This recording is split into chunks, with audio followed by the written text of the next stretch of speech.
여러분 안녕하십니까? 블록체인 인사이트 선솜입니다.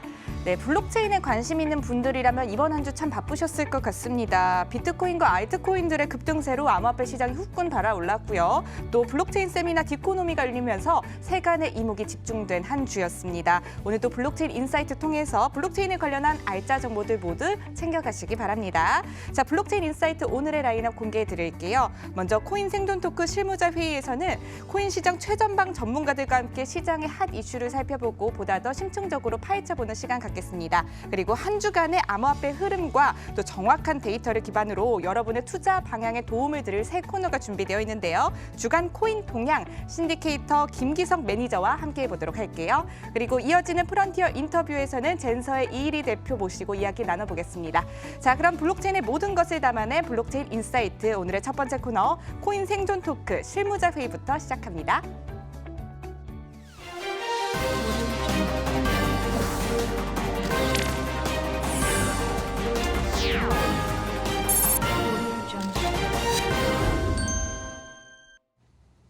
블록체인계의 지극히 개인적이고 편파적인 방송, 업계의 내밀한 속내를 시원하게 파헤쳐드리는 사심 토크입니다. 코인 생존 토크 실무자 회의 시작해보겠습니다. 자, 오늘도 치열한 코인판 선봉장에서 일하고 계신 이분들입니다. 두리안 블록체인 센터 박재준 센터장, 비트소닉의 신진욱 대표, 플레타의 박승호 대표 세 분 모시고 이야기 나눠보겠습니다. 세 분 안녕하세요.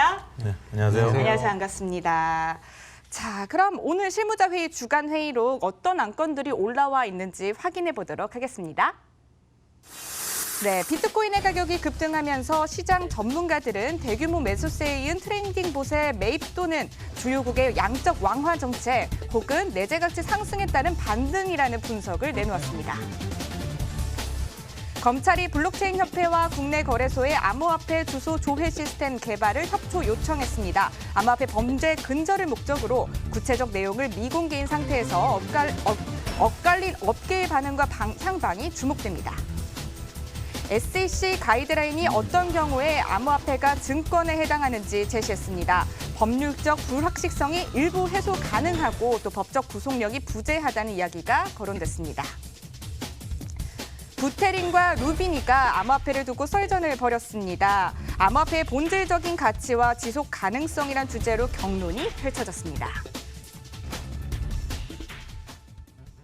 네, 이번 주도 흥미로운 안건이 올라와 있는데요. 세 분은 어떤 이슈에 눈길이 가는지 한번 여쭤보도록 할게요. 먼저 박재준 센터장님, 어떤 안건이 가장 눈길이 가시나요? 네, 오늘 제일 눈에 띄는 주제죠. 두 개인데 하나는 이제 암호화폐 주소를 추적한다는 검찰 공문이 스캔된 이미지가 돌아다니면서 뭔가 굉장히 위화감 같은 느낌도 좀 들고 업계에서 긴장도 하고 있는 것 같고 그래서 그런 주제, 그 주제가 이제 가장 지금 이제 화제가 되고 있는 것 같고 두 번째는 사실 그만큼 위협적이지 않아서 주목을 못 받고 있긴 하지만 실질적으로 시장에서는 더 큰 의미가 있다고 생각되는 건데 SEC가 이제 토큰에 대한 가이드라인을 내놨습니다. 물론 이 가이드라인은 이제 SEC 위원회 차원에서 내놓은 게 아니고 사무국 차원이기도 하고 또 그러다 보니까 법적 실행력이나 이제 구속력이 없는 상태고 또 실행 방안 자체도 아직 나오지 않은 상태이기 때문에 얼마나 큰 반향이 있을지는 아직 모릅니다. 하지만 적어도 이제 시장에서 이렇게 만들면 토큰으로, 그러니까 증권으로 분류될 가능성이 높겠구나. 이제 이런 가이드라인을 내놨다는 거죠. 이제 이런 의미에서 SEC의 가이드라인도 큰 의미가 있죠. 근데 이제 무엇보다 지금 화제가 되고 있는 건 암호화폐 주소 추적 시스템, 이 협조 공문이 아닐까 싶네요. 네, 두 번째 또 세 번째 안건이 관심이 간다고 해주셨지만 암호화폐 추적 시스템 이 부분이 가장 좀 눈길이 간다고 해주셨습니다. 자, 신진욱 대표님은 오늘 어떤 안건에 눈길이 가는지 궁금한데요. 어떤 안건이 가장 눈길이 가셨나요? 네, 저는 두 번째 이제 암호화폐 주소 조회 시스템이 아무래도 이번 한 주간 좀 사람들을 조금 염려스럽게 만든 주제인 것 같아요. 그래서 저희도 거래소를 하고 있기 때문에 이거에 대해서 좀 말씀을 드려가지고 좀 안심을 시켜드릴 수 있으면 좋지 않을까 하는 생각이 듭니다. 네, 두 번째 안건만 딱 픽해 주셨어요. 자, 마지막으로 플렉타 박승우 대표님께서는 어떤 안건 픽해 주실지 궁금하네요. 네, 저는 우선은 이제 부테린, 루빈이 암호화폐 누구 설정을 오늘 했기 때문에 그리고 그쵸. 오늘 이제 디코노미 현장에 제가 있다가 지금 이 자리에 왔기 때문에 현장 열기도 굉장히 뜨거웠고 네. 관심도가 아직 식지 않은 게 행사장에서 느껴져서 굉장히 기분이 좋았고요. 네. 그리고 또 눈길이 가는 거는 이제 암호화폐 주소 조회 시스템 부분이 눈길이 갑니다. 그게 현재 진행이 된다면 네. 결국에는 국내 주소나 국내 대상으로 진행이 많이 될 거기 때문에 이에 대해서는 관심을 가질 만한 주제라고 생각합니다. 아, 그렇군요. 오늘도 세 분께서 공통적으로 한 안건을 또 픽해 주셨습니다. 검찰의 암호화폐 거래 주소제 추진에 관련된 안건을 픽해 주셨는데요. 그럼 이 주제로 오늘 코인 생존 토크 실무자 회의 시작해 보도록 할게요.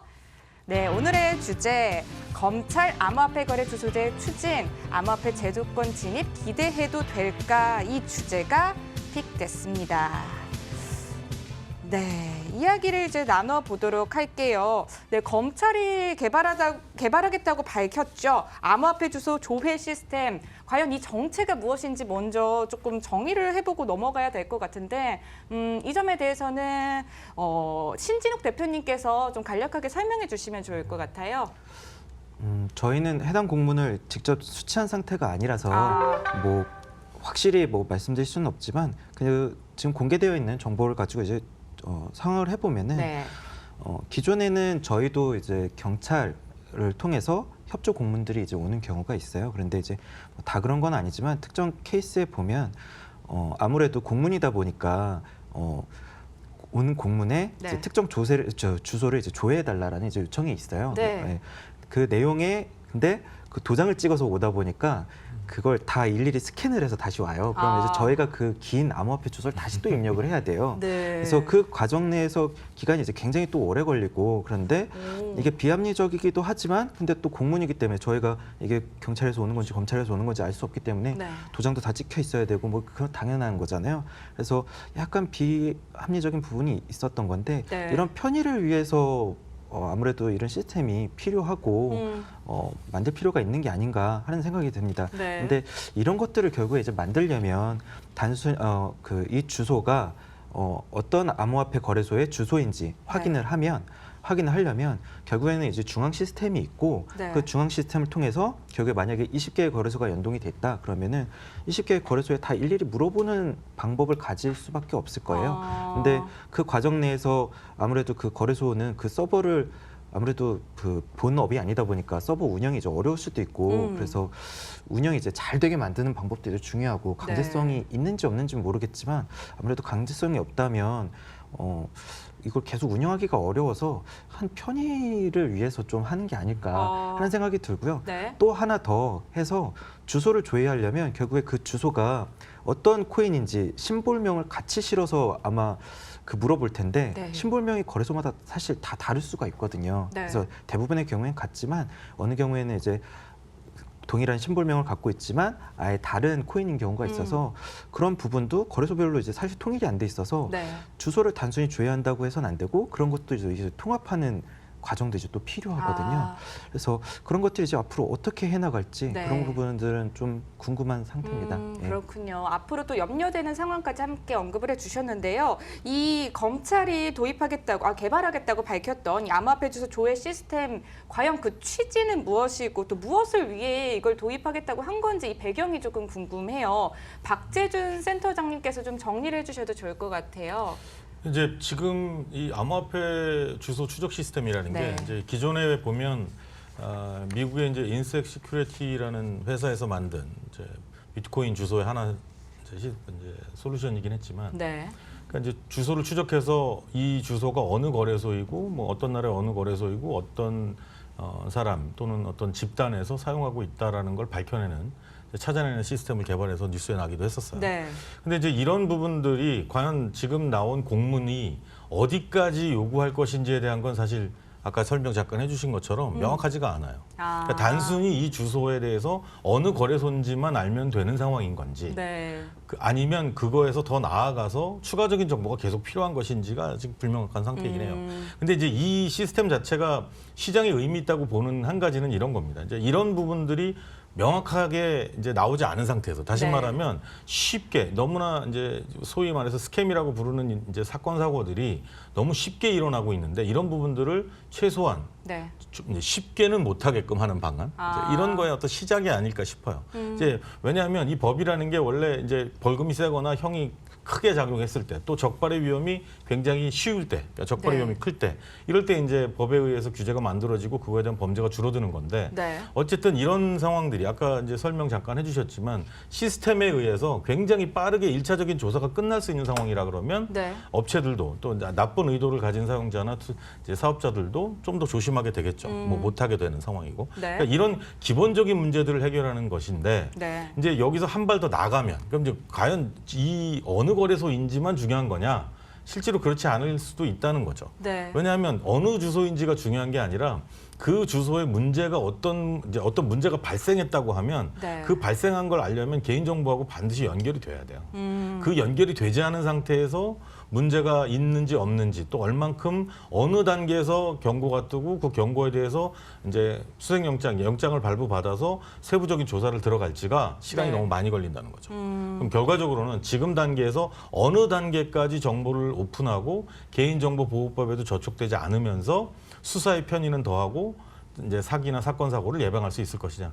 지금 사실은 주소 조회라고 우리가 얘기를 하고 있지만 좀 더 많은 복잡한 문제일 수도 있다는 거죠.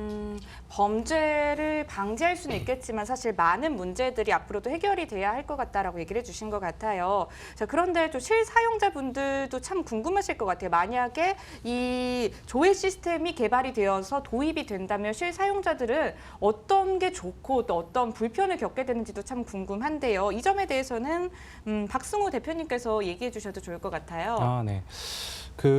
이제 우선은 제목에 보면은 이 기사 참조하는 기사의 제목을 보면 네. 주소로 거래소를 식별하는 시스템을 개발한다라고 제목이 좀 명확하게 나와 있는 부분이 네. 있어요. 이게 보면은 국내에만 뭐 한 200여 개의 거래소가 있다고 하고요. 전 세계에는 뭐 수천 개의 거래소가 있을 가능성이 지금 높은데요. 네. 결국에는 검찰이나 경찰 입장에서는 이 상황이 발생했을 때 어디로 공문을 보내야 될지 이제 답답한 상황이 될 수가 있거든요. 그렇죠. 그래서 특정 거래소를 찾아내기만 하면 한 곳에만 공문을 딱 보내고 빠르게 진행할 수 있는데 그런 부분이 어려울 수 있어서 만약에 제목 그대로라면 네. 개인들에게는 큰 영향은 없을 것 같은데요. 근데 이게 지금 검찰의 암호화폐 관련 수사 기록들이나 수사 이제 뉴스들을 살펴보게 되면은 작년 같은 경우는 이제 그 개인이 대마를 구입하기 위해서 국내 사람인데요. 대마를 구입하기 위해서 비트코인을 보낸 내역에 대해서 이제 검찰이 이제 수사를 통해서 그게 이제 개인은 자기 친척한테 줬다. 해외에 있는 친척한테 P2P로 줬다.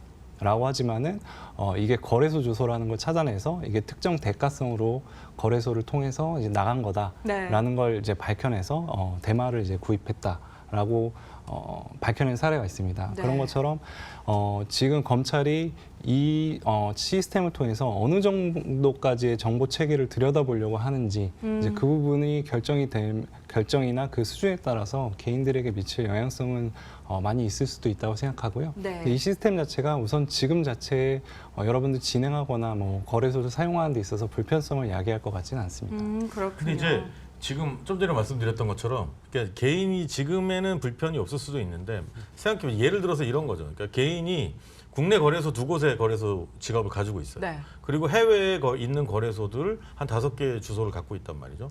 근데 국내 거래소 어떤 거래소의 지갑 한 곳에서의 이상 감지만 가지고 얼만큼 잡아낼 수 있겠냐는 거예요. 그렇죠. 그럼 결과적으로 이게 빨리 모니터링되고 제대로 수사를 하려면 한 개인이 가지고 있는 해외 거래소까지 다 연결이 돼야 돼요. 그러니까 그렇게 되려면 아직 갈 길은 먼 거죠. 지금 상황에서 개인들은 불편함을 모르겠지만 해외하고 어느 정도 공조가 돼야 될지 모르겠지만 네. 개인들한테도 분명히 불편함은 다가온다는 거죠. 그리고 불안함하고 불편함. 이 불편한 게 물리적인 불편함보다 정신적인 불편함이 더 클 수도 있죠. 우려되는 부분도 있어요. 네. 만약에 이제 거래소 쪽에 협조를 좀 더 강하게 요청하거나 어떤 시스템을 국내 거래소에만 탑재를 해야 된다라 그러면 이게 어떻게 보면 국내 거래소에만 해당하는 또 UX라든지 사용자가 써야 되는 뭐 보안 시스템이 생겨버릴 수도 있거든요. 네. 그렇다면은 결국에 또 저희가 매번 얘기하는 뭐 그 결제할 때 은행 결제할 때 다운받아서 해야 되는 부분 굉장히 불편하다고 하는 부분을 국내 거래소에만 또 족쇄를 달아버리는 게 또 생길 수도 있지 피해가 올 않을까. 수도. 네, 그런 것도 우려가 됩니다. 그렇군요. 그런데 또 이 점도 궁금한 게요. 이 검찰이 제시한 이 제도가 과연 최선일까? 혹시 다른 방안은 없을까? 또 추가적으로 혹시 또 보완될 만한 시스템이나 뭐 제도는 없을까? 또 이런 점도 궁금한데 신진욱 대표님께서는 어떻게 생각하세요? 이 주소를 확인하는 것 자체는 네. 저희가 뭐 이런 시스템 연동 요청을 받지 않더라도 저희 거래소마다 다 오픈 API가 공개되어 있거든요. 근데 예를 들어서 저희가 이제 지갑업체들, 그러니까 개별 지갑업체들과 이제 제휴를 하면 지갑 네. 앱들과 이제 제휴를 하면 저희 거래소 주소일 때 거래소 수수료를 이제 뭐 무료로 한다라든지 이런 편의성들을 이제 제공하기 위해서 API가 이미 있어요. 그래서 비트소닉의 그 거래소 주소인지 확인하는 부분이 있고, 네. 그래서 이미 이게 있기 때문에 이걸 이제 묶어서만 이제 제공을 하면 이제 되는 부분이라고 생각을 해요. 그래서 네.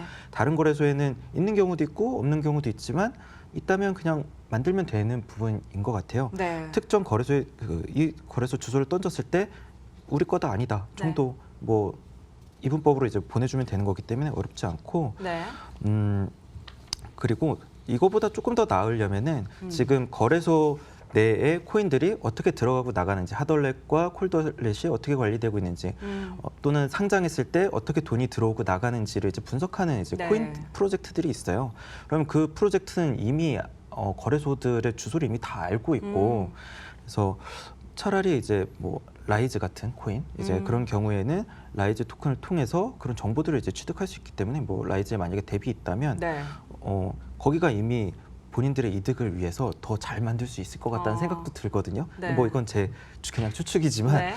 그런 프로젝트가 잘 되는 게 국가가 주도하는 것보다 특정 거래소의 주소인지 아닌지 확인하는 것 정도라면 네. 그런 탭을 좀 잘 활용할 수 있는 환경이면 더 낫지 않을까 하는 생각이 좀 듭니다. 네, 개선 방안까지 조금 더 생각을 덧붙여서 얘기를 해주신 것 같습니다. 그런데 또 저희가 블록체인 인사이트에서 지난주에 또 벌집 계좌 관련한 이야기를 했었는데요. 최근 1년간 참 정부가 잠잠했었단 말이죠. 그런데 암호화폐 관련해서 최근에 칼을 빼든 건 아닌가, 그것의 연장선상은 아닌가, 또 이런 이야기들이 또 거론이 되고 있더라고요. 이 같은 행보를 좀 어떻게, 정부의 입장을 어떻게 지켜봐야 할지도 궁금한데, 박재준 센터장님께서는 어떻게 생각하세요? 근데 이제 조금 확대 해석하는 부분이 없지 않아 있어요. 예, 물론 벌집 계좌도 마찬가지고 지금 이번에 검찰의 협조 요청도 저는 마찬가지라고 봐요. 네. 그러니까 벌집 계좌에 대한 얘기도 어떤 특정 거래소나 이걸 통보받은 거래소 전체가 문제가 되는 것이 아니라 지금 은행도 마찬가지고 이제 금융당국에서 어떤 식으로 은행이 권한과 책임을 져야 된다는 게 명확하지 않은 상태에서 네. 은행은 리스크 부담하기 어렵죠. 이제 그런 상태에서 빚어지는 어떤 해프닝 정도라고 저는 보이고요. 네. 특히나 암호화폐 추적 시스템 같은 경우는 너무 크게 지금 이제 설명해 주셨지만 기존에 있는 솔루션에서 충분히 어느 거래소인지 정도는 금방 마련할 수 있을 거예요. 근데 그걸 가지고 이게 뭐 제도권 안으로 들어오는 거냐 또는 금융위에서 그러면 뭔가를 하기 시작하는 거냐 네. 이렇게 바라보기는 좀 어려운 것 같아요. 그러니까 오히려 그렇게 바라보기보다는 이제 좀 전에 좀 개선 방안이 어떤 방안이 있을까요?라고 얘기를 잠깐 하셨었는데 네. 이런 이제 사후 지금 얘기하고 있는 추적 시스템은 사후 처리에 대한 겁니다. 그러니까 범죄가 일어나고 사건 사고 피해자가 발생하기 전까지는 필요 없는 시스템이죠. 그러니까 사건이 나고 난 다음에 이 주소 좀 이상한데라고 하고 이제 수색영장을 발부받아서 세부적 이태를 보게 될 텐데 이제 그런 단계보다는 네. 이제 앞에서 이제 토큰을 정의한 아까 이제 우리 주제를 픽할 때 SEC의 토큰 가이드라인 얘기를 했었는데 네. 어떻게 만들면 토큰, 이제 증권 토큰이 되고 어떻게 만들면 유틸리티 토큰이 되는지에 대한 게 가이드가 이제 시작되는 거예요. 그러니까 이것이 왜 그럼 추적 시스템하고 같이 연결해서 얘기가 돼야 되냐면 시장에서 어떻게 하면 이렇게 정부에서 봤을 때 토큰이 이제 증권이고 어떻게 보면 유틸리티 토큰이고 이런 가이드가 명확하면 이걸 가지고 속이거나 사람 이제 투자자들을 현혹시키거나 또는 중간에서 지금 아시겠지만 싱가포르에 있는 이제 다수의 법무법인에서 네. 당신들 토큰은 증권으로 분류될 위험이 있으니까 우리가 유틸리티 토큰으로 만들어줄게. 이러면서 평상시 이제 일반적으로 받는 법무법인의 비용보다 굉장히 높은 액수를 받습니다. 네. 그러니까 이런 시장의 부작용도 빨리 없애야 되는 것이고, 그러니까 미국은 시장을 선도하고 다시 암호화폐 시장조차도 미국 중심으로 만들기 위한 발빠른 행보를 이제 하고 있다라는 거죠.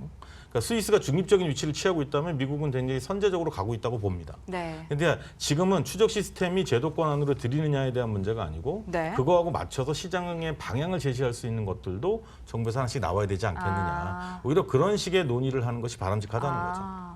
혹시 이 점도 궁금해요. 제도권 편입이 이번 조회 시스템을 도입함으로 인해서 편입이 좀 앞당겨질 것이다라고 보는 시각도 있는 것 같은데 이것에 동의하시는 혹시 전문가님은 없으세요? 저는 일단 반대를 하셨고요. 저도 크게 동의하진 않는데요. 아, 그렇군요. 왜냐하면 이제 작년 검찰의 인터뷰나 이제 검찰이 진행한 내용들을 보면은 생각보다 암호화폐에 대한 수사 진행을 많이 이미 진행을 해왔었고요, 내부적으로. 그리고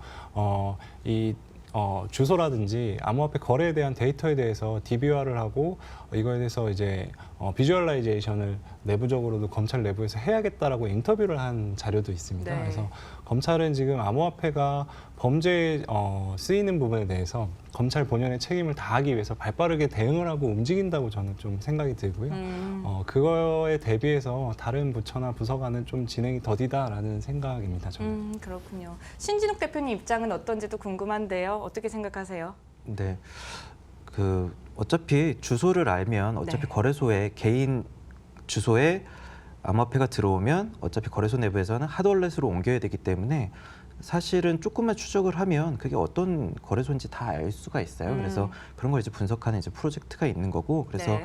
이런 시스템을 만드는 게 이제 정부 기관이 이런 시스템을 만드는 게 무의미하다는 것은 아니고, 네. 뭐 당연히 신뢰할 수 있는 시스템이면 내부에서 이제 만들어야 될 테지만 네. 어쨌든 뭐 이거는 단순히 그냥 편의성을 위해서, 수사 편의성을 위해서 필요한 거지 제도권과는 크게 관련이 없지 않나 하는 생각이 드네요. 네, 세 분 다 일단은 제도권 편입은 판단하기는 아직 조금 시기상조이지 않나 이렇게 이야기를 해주신 것 같습니다. 자, 그러면은 오늘 이야기 나눈 안건에 대해서 세 분의 한 줄 평을 또 들어보도록 하겠습니다. 먼저 박재준 센터장님부터 들어볼게요. 네.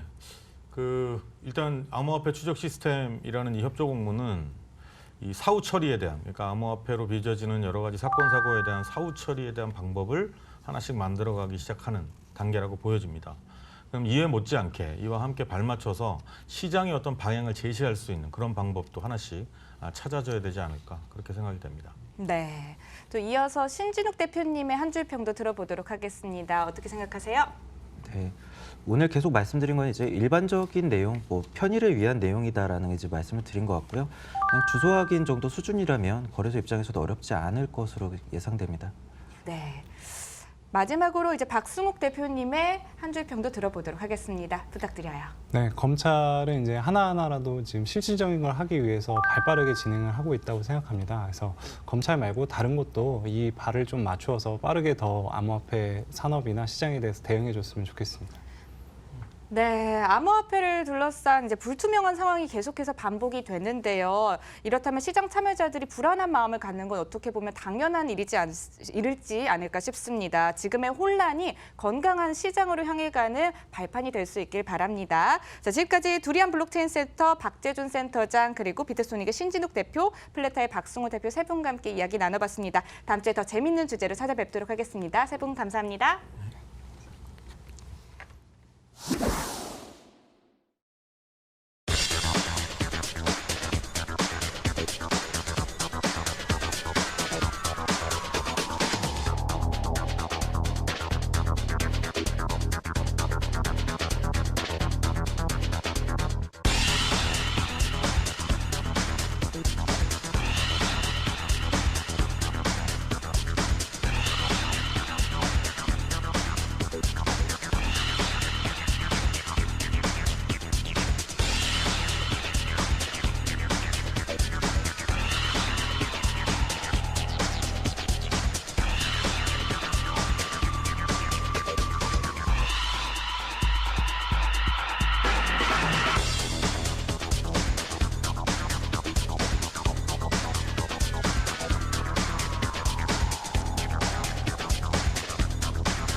정확한 데이터를 기반으로 한 주간의 코인 동향을 분석하고 또 투자 방향을 예측해보는 시간입니다. 주간 코인 동향인데요. 오늘부터 저희와 함께하게 된 신디케이터 김기석 매니저 불러보겠습니다. 나와주세요.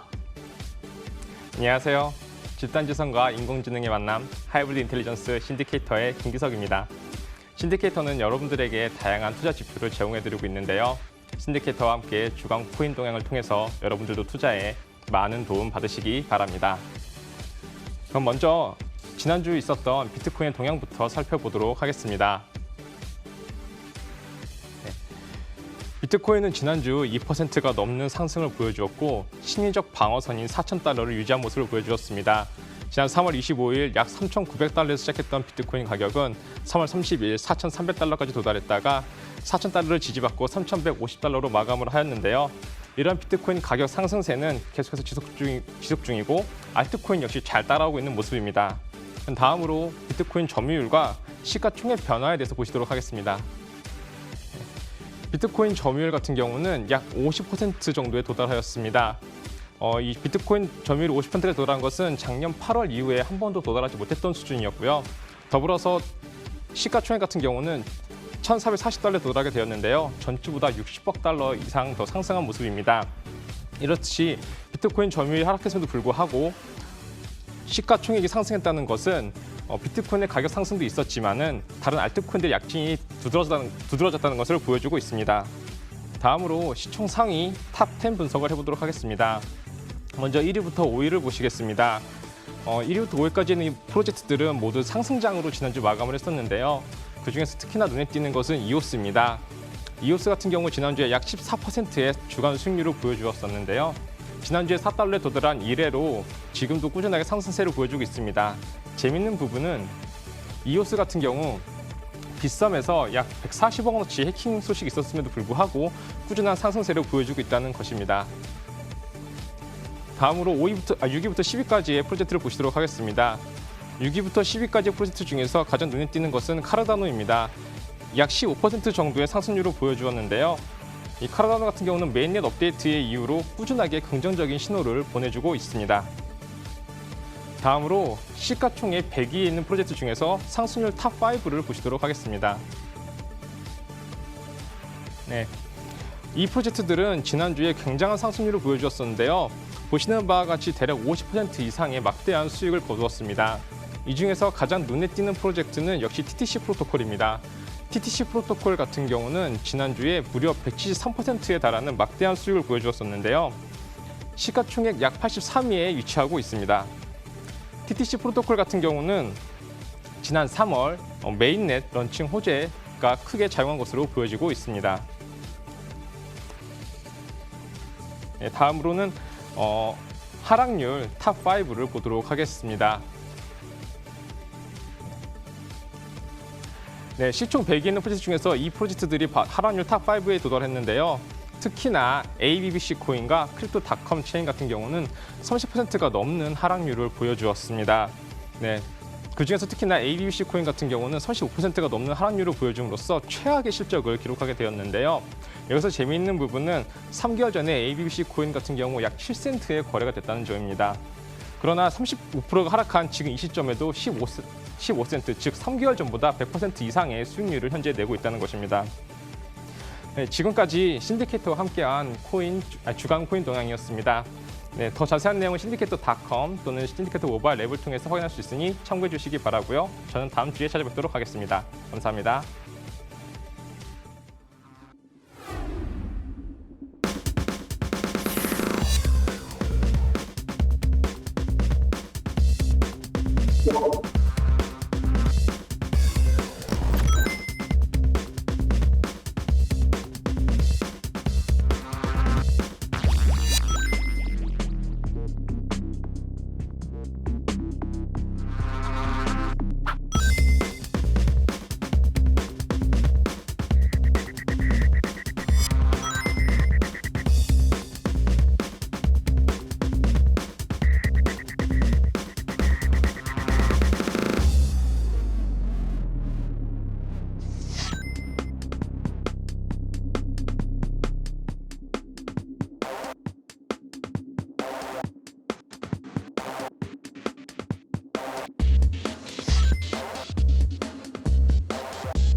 블록체인 업계를 선도하는 국내 유망 기업과 인물을 만나보는 시간입니다. 프론티어 인터뷰 시간인데요. 오늘은 스마트 시티를 위한 자산 관리 사물 인터넷 네트워크 젠서의 이일희 CEO 모시고 이야기 나눠보겠습니다. 대표님 안녕하세요.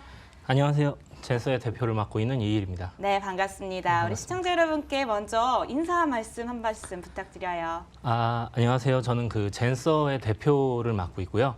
그 제닉스 스튜디오라는 그 어플리케이션 개발 회사도 함께 운영하고 있습니다. 반갑습니다. 네, 반갑습니다. 자, 그럼 이제 좀 프로젝트에 대한 이야기를 좀 나눠보도록 할게요. 젠서가 무엇인지 먼저 짚고 넘어가야 할 것 같은데요. 소개 부탁드려요. 젠서가 무엇인가요? 그 젠서는 지난 4월에 런칭한 그 하드웨어 기반 IoT 서비스예요. 네. 근데 그 어떤 건물이라든지 농장 또는 공장 같은 관리 포인트들을 네. 어떤 통신료 없이 무선으로 망을 구축해서 센서를 통해서 정보를 취합할 수 있는 이런 서비스입니다. 센서로 정보를 취합하는 서비스다. 네네. 이렇게 근데 이야기하면 되는 걸까요? 특징 같은 경우에는 어떤 그러니까 넓은 공간에 무선망을 구성해서 통신료 없이 네. 운영을 할 수 있고 네. 1초 정도 안에 어떤 센싱을 해서 5초 정도 안에 알려준다거나 또는 어떤 컨트롤을 한다던가 하는 기능들을 합니다. 네, 어마어마한 이야기들이 왠지 나올 것 같아서 기대가 되는데요. 네네.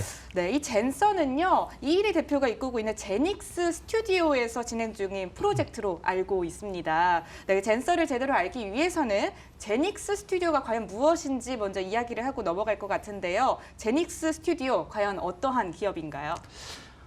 저희는 그 국내에 한 2010년경에 아이폰이 처음 출시될 때 이제 창업을 한 네. 모바일 어플리케이션 개발 회사로 출발을 했고요. 그동안 그 뭐 연예인 닮은 얼굴 찾아주기라든지 네. 뭐 이런 프로젝트들을 비롯해서 은행 또는 어떤 전자 또는 TV에 올라가는 프로그램 등 네. 뭐 한 100여 가지 이상의 프로젝트를 진행한 개발 회사입니다. 왠지 제가 이용했던 서비스들이 왠지 많지 않을까 싶어서 더 관심이 가는 것 같은데요. 네, 그런데 지금은 좀 블록체인과 관련된 일을 하고 계시잖아요. 블록체인 시장에 진출하기 전까지 정말 다양한 일들을 하셨습니다. 블로그 활동을 비롯해서요, IT 매거진을 창간하기도 하셨고, 모바일 앱 제작도 하셨고, 정말 다양한 일들을 하셨는데, 블록체인으로 어떻게 눈이 오게 되셨는지 그 과정이 참 궁금해요. 그 사실 이제 작년 4월에 이 젠서라는 서비스를 런칭한 후에 네. 잘 운영을 하고 있었는데 이 바로 전에 출연했던 신진욱 대표와 비슷한 업계에 사실 종사를 오래 했거든요. 그러면서 이제 신진욱 대표가 이 젠서라는 서비스의 특성상 어떤 그 블록체인과 관련지어서 서비스를 디벨롭한다면 네. 훨씬 더 좋은 서비스를 만들 수 있을 것 같다라는 제안을 줘서 시작을 하게 됐습니다. 그렇군요. 그럼 젠서의 블록체인을 결합을 네, 하게 네, 된 좀 그런 과정들이 있었을 것 같은데, 젠서를 개발하게 된 배경부터 조금 여쭤보도록 할게요. 특별한 계기가 있었던 건지, 정말 그 신진욱 대표님의 그 조언만으로 시작이 된 건지, 그 과정에 대해서 조금 더 자세하게 풀어주셔도 좋을 것 같아요. 이게 사실 그 기본적으로 블록체인을 붙이게 된 거는 그걸 계기로 시작한 게 맞는데요. 네. 젠서라는 하드웨어는 사실 제가 이제 갑자기 뭔가 만들어내기에 쉽지는 않은 프로젝트였어요. 근데 소프트웨어만을 또는 어플리케이션만을 10여 년 정도 개발을 해오다가 네. 그 우연히 그 건물 관리 대행 회사 그러니까 실제 대형 건물의 임대 또는 청소 또는 뭐 어떤 시설물 관리 등을 하는 네. 그 FM사라고 하더라고요. 그런 기업에게 저희가 그 어떤 임대 관리 플랫폼을 만들어줄 것을 제안받은 일이 있었어요. 네. 그래서 그 플랫폼을 만들다 보니 대형 건물에 갈 일이 자연스럽게 많아졌고, 네. 대형 건물에 처음 이제 뭐 사무실이 아니라 다른 네. 공간들을 보니까 상당히 비효율적으로 운영이 되고 있더라고요. 예를 들어서 뭐 최상층에는 엘리베이터 홀부터 최하층에는 물탱크, 펌프 뭐 등 여러 시설물들이 존재를 하는데, 이런 시설물들이 대부분 이제 인력에 의해서 수기로 관리가 되고 있었고요. 네. 이런 것들을 좀 센서로 대체하고 무선으로 이런 서비스가 가능하다면 좀 상당히 편리하지 않을까 해서 개발을 하게 됐습니다. 지금 제 손에 지금 센서인가요? 네. 이게 좀 들려 있는데 좀 설명을 해주셔도 좋을 것 같아요. 네네네. 제가 한번 가지고 네. 설명을 드리겠습니다. 그 그러니까 기본적으로 이게 센서고요. 이거 말고 사실 기지국 같은 역할을 하는 이제 게이트웨이라는 건 따로 존재를 해요. 네. 그래서 그 게이트웨이를 하나 두면 그 게이트웨이 주변으로 공터에서는 약 한 15km 정도까지 통신망이 구성이 되고요. 네. 그 구성된 통신망 안에 이 센서를 부착하는 형태로 설치를 하는 겁니다. 오. 근데 이렇게 자석으로 붙이게 되어 있고 네. 요게 저는 인터널이라고 부르는데 이 안에는 온도, 습도, 그다음에 자이로 이렇게 진동을 감지하는 센서가 들어있어서 네. 지진이라던가 아니면 제품이 떨어진다던가 이런 것들을 판단할 수 있고 네. 자석으로 화재, 누수, 뭐 정전, 기기 오작동 등의 센서를 이렇게 부착하기만 하면 네. 인터널 센서가 어떤 센서인지를 판단해서 네. 해당 데이터를 바로 센싱해서 게이트웨이에 전달하는 구조로 동작을 하고 있습니다. 그렇군요. 이 사물 인터넷과 블록체인이 참 시너지를 낼 거를 기대를 하고 아마 좀 사업을 하지 않으셨을까 싶은데요. 그 효과는 어떻게 예상을 하세요? 사실 그 사물 인터넷이라는 거는 이제 이런 그 IoT 디바이스들이 여러 곳에 설치가 되는 건데 필연적으로 이 디바이스들은 수많은 데이터들을 생성할 수밖에 없거든요. 네. 그래서 이렇게 생성되는 데이터들을 어떻게 효과적으로 처리할 것인가의 측면과 그다음에 두 번째로 이런 각 개별 기기들의 보안을 어떻게 구성할 것인가의 측면에서 블록체인이 상당히 좋은 대안이 될 수 있다고 생각을 해요. 네. 네네네. 알겠습니다. 자, 이 젠서의 서비스를 가능하게 하는 플랫폼, 이 구성은 어떻게 되는지도 궁금하고요. 각각의 역할은 또 과연 어떻게 되어 있는지 이 점에 대해서도 설명을 해주시면 좋을 것 같아요. 그 조금 전에 간단하게 설명드렸던 것처럼 게이트웨이와 센서가 기본적으로 동작하는 구조로 이제 구성이 되어 있고요. 네. 이 게이트웨이와 센서가 만들어내고 전송하는 데이터를 이제 전송받고 또 해당 담당자들에게 전달하는 관제 시스템과 모바일 어플리케이션으로 기본적으로 구성이 되어 있어요. 네. 근데 이 각각 센서들이 생성한 데이터를 어떻게 처리하느냐가 사실 이 젠서 서비스의 가장 큰 특징이라고 할 수 있습니다. 젠서 서비스의 가장 큰 특징들을 또 짚어주셨는데요. 저 같은 실사용자들은 과연 내가 어떻게 이용을 할 수 있고 어떤 점이 좋지 이 점이 되게 궁금하거든요. 실사용자들이 이용할 수 있는 방식, 방법 이야기해 주셔도 좋을 것 같아요. 일단 기본적으로 현재는 건물 관리에 가장 많이 사용이 되고 있고요. 네. 저희가 이제 농장이라든지 또는 공장 같은 곳에 설치를 시작했거든요. 근데 예를 들어서 화재 어떤 감지가 필요한 공간이라든지 위치가 있을 때 그냥 이 제품을 화재 센서를 붙인 다음에 뒷면도 자석으로 되어 있어요. 그래서 해당 공간에 붙이기만 하면 그냥 이제 바로 동작을 시작하고요. 네. 즉시 어떤 위험 상황이 발생하면 1초 내에 센싱을 해서 5초 이내에 그런 상황을 전달해주는 구조로 되어 있습니다. 그렇군요. 자, 이 젠서가요, 이미 국내 여러 곳에서 서비스가 진행 중이라고 들었어요. 어디서 우리가 찾아볼 수 있는지 좀 사례를 들어서 설명해 주시면 시청자분들이 이해하는 데 좀 도움이 될 것 같아요.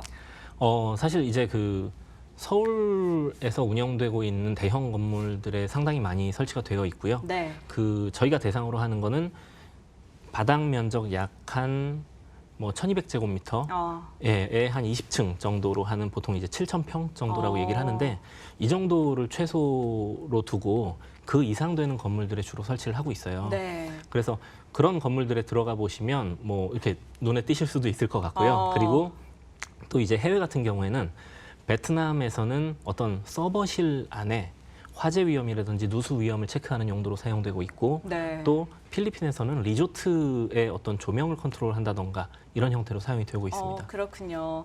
네, 젠서가 참 많은 강점을 갖고 있다. 좀 이 점은 저희가 알겠는데 사실 지금 블록체인 기반의 사물 인터넷 관련 프로젝트 정말 많습니다. 많잖아요. 네. 그중에서 젠서가 좀 살아남을 만한 차별점, 강점도 필요할 것 같은데 어떤 점이 특별할까요? 일단 저희 같은 경우에는 기존 서비스가 네. 상당히 이제 어떤 자석으로 붙이기만 하면 동작한다던가 이런 설치 편의성이라든지 운영 편의성이 뛰어나다고 말씀드릴 수 있고요. 이렇게 잘 설계되어 있는 서비스에 이미 실시되고 있는 서비스를 블록체인화한 리버스 ICO거든요. 리버스 ICO요? 예. 그러니까 기존에 이미 존재하던 사업에 네. 블록체인 비즈니스를 접목해서 이렇게 서비스화한 거고요. 네. 그렇기 때문에 어떤 그 다른 프로젝트들 대비 서비스가 실현될지 여부에 대한 걱정은 좀 덜 하실 수 있지 않을까 그렇게 생각을 합니다. 실현 가능성이 높기 때문에 그렇게 말씀해 주신 거지요? 이미 실현되었다고 보셔도 될 것 같습니다. 알겠습니다. 또 젠서 하면은 이 점도 참 인상 깊었어요. 토큰 이코노미 참 독특한 방식으로 좀 운영이 되는 것 같아요. 어떻게 짜여져 있는지 좀 설명이 필요할 것 같아요. 일반적인 ICO 같은 경우에는 그 토큰 이코노미가 네. 전체 하드캡이 결정이 돼 있는 상태에서 토큰 판매를 시작하고요. 해당 토큰에 대한 투자가 이루어지지 않은 부분들은 네. 잔여 분량으로 남은 채로 나중에 어떻게 사용될지에 대해서 사실 상당히 불투명한 측면이 있거든요. 그래서 저희 같은 경우에는 그 전체 판매된 판매량의 네. 20% 정도를 보상 프로그램용으로 두고요. 네. 그래서 판매량 플러스 20% 바운티가 전체 시총이 되는 형태로 구성이 되어 있습니다. 네, 그렇군요. 토큰 이코노미가 상당히 독특한 방식으로 운영이 되고 있는 것 같습니다. 자, 많은 투자자분들은 또 이런 질문 할 것 같아요. 사업 확장성 참 중요하잖아요. 이 힌트를 얻을 수 있는 부분이 바로 파트너십인 것 같은데 네네. 젠서는 또 어떤 파트너십을 갖고 있고 어떤 상황에 있는지도 이야기해 주시면 좋을 것 같아요. 저희 같은 경우에는 아까 말씀드렸다시피 리버스 ICO다 보니까 네. 파트너십이 두 가지 방향으로 진행이 되고 있거든요. 네. 첫 번째 방향은 기존 이 실물 사업과 관련된 파트너십들인데 예를 들어서 뭐 국내에서는 FM사들과 주로 파트너십을 맺고 있고 네. 싱가포르에서는 어떤 이버 IoT라고 하는 IoT 기업 또는 어떤 기존의 인프라들을 가지고 있는 기업들과 파트너십을 맺고 있고 네. 또 샘텍이라는 통신칩 제조사와도 파트너십을 진행하고 있어서 제품의 어떤 개선이라든지 실제 사업에 쓰이도록 만드는 데 집중을 또 하고 있고요. 네. 한쪽으로는 토큰 이코노미 쪽과 관련된 파트너십이에요. 뭐 포레스팅, 아피스 뭐 이런 뛰어나게 저희보다 먼저 어떤 토큰 비즈니스를 진행하고 있는 블록체인 비즈니스를 하고 계신 분들과 네. 파트너십을 통해서 또 저희의 이런 젠서의 사용성이라든가 활용도가 늘어날 수 있도록 여러 가지 파트너십을 진행하고 있습니다. 다방면으로 또 파트너십이 진행이 되고 있네요. 알겠습니다. 자, 이제 젠서의 현재를 볼 수 있으려면은 초기 로드맵을 좀 알아야 될 것 같아요. 어떤 로드맵을 좀 설정을 하셨고 현재는 어느 상황까지 진척이 되어 왔는지 이 부분도 짚고 넘어가면 좋을 것 같아요. 젠서 어디에 와 있고 어디를 향해 가고 있나요? 저희가 전체적으로 보자면 어떤 화재 위험이라든지 누수 위험 등을 감지하는 환경 감시가 첫 번째로 있고요. 네. 두 번째는 그렇게 감시한 곳에 어떤 제어를 하는 물을 준다던가 뭐 이런 것들을 하는 환경 제어 모델이 두 번째일 거고요. 세 번째는 저희 게이트웨이를 통해서 IoT 망을 설치하는 사물 인터넷 망을 구성하는 어떤 통신망 단계라고 볼 수 네. 있고 네 번째는 이렇게 수집한 데이터들을 누구나 활용할 수 있도록 블록체인 어떤 데이터 마켓으로 구성하는 네 번째 단계로 볼 수 있는데 네. 현재 저희는 환경 감시와 제어를 하는 두 번째 단계쯤에 와 있다고 보시면 될 것 같습니다. 환경 제어와 감시요? 네. 그게 어떤 단계예요? 잘 그려지지가 않는 것 같아요. 쉽게 설명드리면 이 센서들을 활용해서 어떤 화재 위험이라든지 누수 위험이라든지 네. 또는 공기질이라든지 또는 유동인구 같은 것들을 일방적으로 수집하는 단계가 환경 감시 단계라고 할 수 있고요.